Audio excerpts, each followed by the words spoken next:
Corps étranger. L'installation corps étranger met en relation deux points importants. D'une part, la forme de la croix de guerre, symbole d'honneur qui distingue le militaire méritant. Ici, elle représente non pas l'honneur, mais l'horreur de la violence, de la guerre. La forme en croix convie l'univers militaire pour mieux le détruire. De l'autre, des images sombres et menaçantes. L'œuvre se lit de haut en bas. La première photographie représente le corps étranger qui est la source d'une action externe.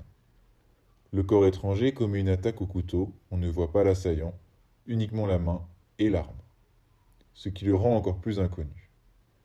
Le couteau remplit un grand espace de l'image, se rendant plus important que le corps qui le tient. Il représente symboliquement l'état mental de son usager, violent, incontrôlable.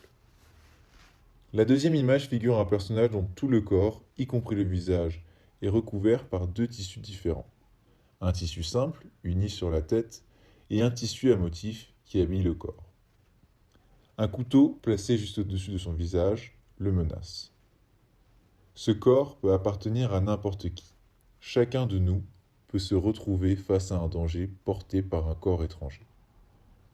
L'autre est imprévisible. On retrouve la même arme d'une photo à l'autre, ce qui établit une narration.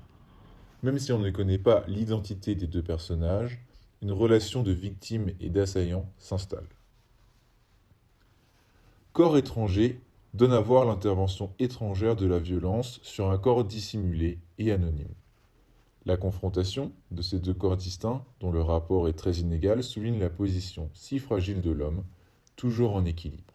Sa vie ne tient qu'à un fil. Un corps étranger, quel qu'il soit, peut avoir des effets dévastateurs. Ici, il prend la forme d'un agresseur au couteau, mais ce corps peut prendre de nombreuses autres formes, comme celle d'une armée envahissant un pays ou d'un virus infestant le monde.